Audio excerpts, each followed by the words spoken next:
Gamers of Reddit, what game came out of nowhere and left its mark on you unlike most any other, and why? Tales of Symphonia. Picked it up on a whim in a Best Buy one day with no idea what I was getting myself into. 70 hours of gameplay later, I had fallen in love with the characters, the world, the art style, the gameplay, everything. Good times. Braid, a small indie puzzle platformer I've never heard of. I can't remember why I even gave it a try. The graphics, the music and the twist at the end just led me to sit there for a minute contemplating what just happened. Golden Sun, my first game and the best RPG I've played. Music and story is awesome with great gameplay. Tony Hawk's Pro Skater 1 on PS1. That soundtrack pretty much shaped my teens. Remember the night my mate brought it round saying you need to check this out. Next morning I was in the local indie game store selling my soul to get hold of a copy. Thief, the original, not the reboot. The idea of a protagonist who was physically underwhelming and won by avoiding fights was brand new at the time, and it revolutionized the industry by creating a new genre, the first-person sneaker. Garrett was also an exceptionally intriguing protagonist, and his cynicism and shuttered personality really made him the most interesting introvert hero in gaming. Deus Ex. I never met a game that offered so many paths and customizations. This and the conversation paths and ability to dictate how the story played out were a revelation for me. Heroes of Might and Magic 3 was the first PC game I ever played properly, and I still enjoy playing it today. The strategy, the races, and army building. Loved playing Hot Seat with my friends. 4 friends crowded around a tiny monitor waiting their turn, talking strategies, drinking beers. Good times. Civilization 3. It came to me through Scholastic magazine back in grade 7. I never ordered it. My parents didn't pay for it, but it had my name on it. Put the CD in and I haven't looked back since. I don't have much time for gaming anymore, but that dang game always gets me hooked. Bought 4 and 5, but they don't have the same feel as 3. Will over 1000 hours in there. Red Dead Redemption. Never heard of the game and I just happened to visit my local supermarket day after its release and bought it. The game was in a way so unique but still familiar. I don't know how to explain it. It had the usual GTA feeling to it, but it was still very different compared to Rockstar's other games as it was from the Wild West with horses and incredible story and side missions. XCOM, the original back in the 90s. It was a game that changed gaming for me. The sense of dread, fear, and losing soldiers left and right no matter how smart you were. These were things I'd never known in a game before. XCOM really was a great mix of tactical and strategic, and as a young marine, actually taught me a lot about the relationship between strategy and tactics. Sometimes, a stupid mistake in strategy would trickle down to create an unwinnable tactical situation. A bad tactical decision could eliminate my best squad, and then create a strategic choke point. I would name every soldier after someone I knew, and losing them was like a punch to the gut. When someone made it to colonel, they were truly godlike, and when I had a good squad or 2 of high-ranking soldiers, they were almost unstoppable. The controls were amazingly good, too. Stand, kneel, or prone positions and the ability to make different sorts of shots based on time units, run or walk. The list goes on. Such solid game mechanics. This game is still playable today. Sure, the graphics are quaint, but the gameplay stands up just as strong today as it did in 1994. I played XCOM for the first time and got stuck in an unwinnable situation which thought was amazing because I'd never really had that happen before. AoE 2. Such a simple RTS, but I've probably played about 250 hours. And my childhood game. The best game 10/10.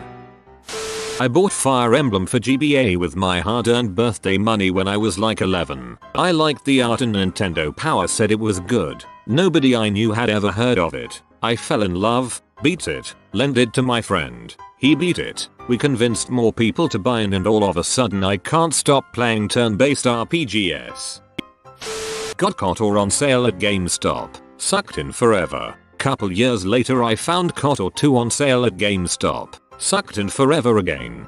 KOTOR is the first RPG I ever completed. It is an absolute masterpiece of a game, with 2 of the best characters I have ever come across in a game.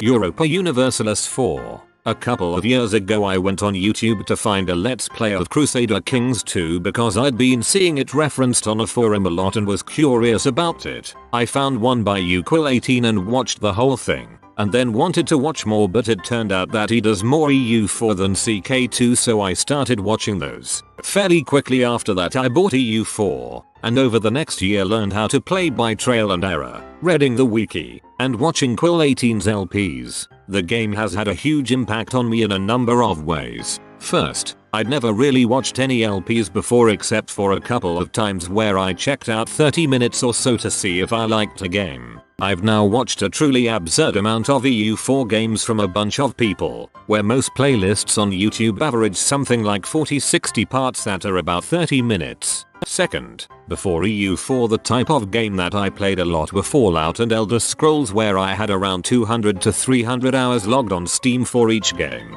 I'm now at about 800 hours on EU4, and have only become more interested in it as time goes on. Harvest Moon, A Wonderful Life. It's so chill and soothing. It got me through childhood crap and jump-started my interest in business and economics. Also Miffy's got it going on. Celia's where it's at, buddy. Shadow of the Colossus. Story was so minimal but so powerful. I loved the scale of Colossi and just the mood that sepia tinted world put me in. Never played anything like it. Journey. A friend recommended it so I downloaded it. I knew nothing about it, and after a little while a second character popped up and did some random stuff. The RE in this game is weird as heck, I thought. Then, admittedly way too late, we were already far in the freezing snow level. Something in my brain clicked and I realized this was another human I was playing with. Someone I didn't know and would never get to know. It could have been anyone. This made me feel so connected to the world and every person living in it, and it made the ending of the game even more emotional for me. I haven't played Journey since, even though I really loved it, because I know it can never have that extreme impact on me again. You can actually connect with all the people you played with. After the credits the game will list the usernames of those you've played with. Factorio. The indie devs have never done any form of advertisement, have never run a sale, and don't plan to, and the game now has over 1 million purchases and is one of the highest positively rated games available on Steam. It's still early access and they are constantly improving it. I just stumbled upon it one day and thought it looked cool. Sat on the fence with a $20 price for some time. One day I was bored and said frick it, went for it. Now, all hours of the day I am dreaming of the improvements I can make to my factory. I legitimately have to ban myself from playing, because I would never get anything done if I played as much as I'd like. It's one of the most addictive games I've ever played, and well worth the $20 I spent on it. Do yourself a favor and buy Factorio. Factorio, a shining example of what early access should be. Highly recommend it. The original Fable. The Lost Chapters expansion was amazing. BioShock. Game was about 6 months old when I got it. Beat it within 48 hours. I was pretty much used to RPGs having the interesting worlds, stories and concepts. Then along came what I would say was the most interesting setting I had ever seen. The Wolf Among Us. I don't like those story-like games, but for some reason, that game just stuck with me. Absolutely fantastic game. Would replay again and again. Gren won't remember that is one of the greatest jokes I've seen in a Telltale game. Morrowind. I had never played an Elder Scrolls game prior to that one and I ended up putting so many hours into that game. The Sims. Because if I can't handle my own life, just handle someone else's. Ruin someone else's. Okami. Absolutely beautiful game. Ori and the Blind Forest. I thought I would not love a 2D game, but I didn't play this kind of game in years, so I gave it a shot during Steam sales. Turns out I love it. Beautiful soundtrack, graphics, and story. I was not used to that kind of gameplay either, but it was refreshing and very cool. Surprised there is not more love for this game. It is a challenging platformer with insanely gorgeous graphics and an amazing story about friendship and keeping an open mind. I've played it through 3 times and still revisit occasionally because it is such an exquisite experience.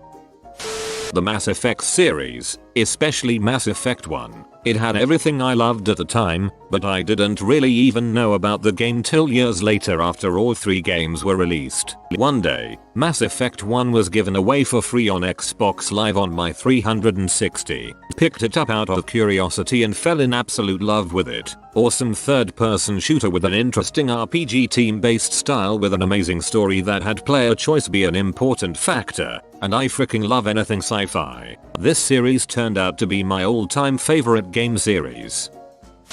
Sleeping Dogs made me like video games again, actually immersed in the game, and didn't cheat code once. No other game has captured the glory that is Hong Kong action cinema quite like Sleeping Dogs. That game needs a sequel. It's easily my favorite open world game. Katamari. Last week I introduced my 8 years old son to Katamari Damacy. I never realized how much I missed that music. Chrono Trigger, a truly perfect game. What a game. What a crew who made it. What a lasting impact on the world. Nice call. I think that was the first of the SNES RPGs that got me hooked, even though I didn't play any of them until much later. Oblivion. Only bought it because I finished all the games that were out at the time for the 360 and really didn't think I'd like it. Had no idea what type of game it would be. As you can imagine, it left a mark on me. Arkham Asylum. I thought for sure it'd be another cash grab licensed game relying on the Batman name to sell rather than actual quality. It wound up becoming my favorite series in the PS3 general. Postal 2. On the face, it's just a sandbox for sociopaths. The numerous weapons, the gore, the drugs, the freedom to do unfathomably horrific things to innocent people. But look again, and you see that while there is the freedom to be a monster, there's no incentive. You can live the crappy and depressing life of the protagonist without harming a soul. There's no reason to go on a murder spree, except out of boredom or frustration or curiosity. If you act like a monster, it's only because you choose to. Star Wars Battlefront 2, very enjoyable. Friend gave it to me, now I can make memes about it. Metro 2033, so many reasons, mainly being the creepy old Russian nuclear winter backdrop, and the stalkers, they were cool AF. Stardew Valley, why? Didn't expect to put 1000 hours into a simple $15 farm simulator. It's the calming music, the colorful seasons that make you feel happy, the interactions with the townies, gifting someone their favorite things, getting to know and then marrying one of the many single NPCs, and knowing this game was built by a single person over 4 years and he continues to interact with the fans and create new content for the game. I fricked up when playing that game. I loved it so much. Played through 2 years in about a week and was having such a good time. Then the Halloween event came and I used the golden pumpkin glitch to get infinite money and it killed the experience for me. I'm waiting on the Nintendo Switch version to come out to replay it though. The original EverQuest. The heartbreak of dying late at night in a raid and 40 plus people trying to find a way to get their gear back by coaxing others on the server to come and help. Even the downtime between pulls and dungeons was conducive to community building. I could never go back, now that I'm spoiled by the quality of life aspects of newer MMOs. But for me, EverQuest at the time offered so much that I'll always remember it fondly. I know the zones of EQ better than those of WoW. They were beautifully crafted for the time, and that in itself will stay with me forever. Dark Souls, perfectly directed, also has a great mix of hardcore gaming and softcore gaming elements. Dark Souls for sure. I remember I bought it on a sale, played maybe to Blighttown and decided I didn't like it, so I shelved it for quite a while. Eventually came back to it with a new mindset and found it to be one of the most enjoyable experiences I've ever had in a game. Great series.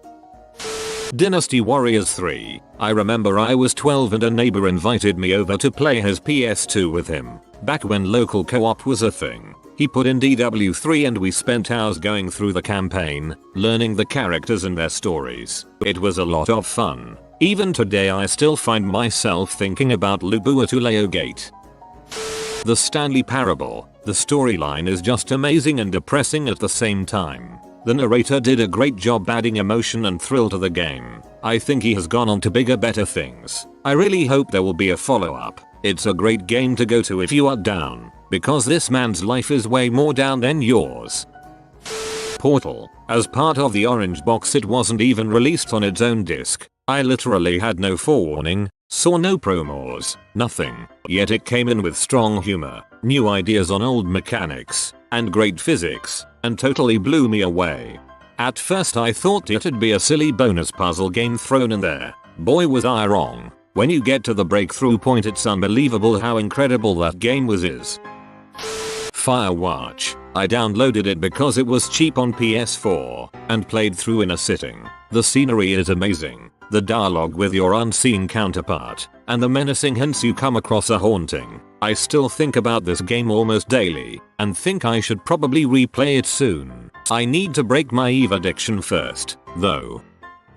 Dishonored. The gameplay, story and variety of ways to finish missions was outstanding. Minecraft. I used to despise it, but now it takes up a large majority of my time.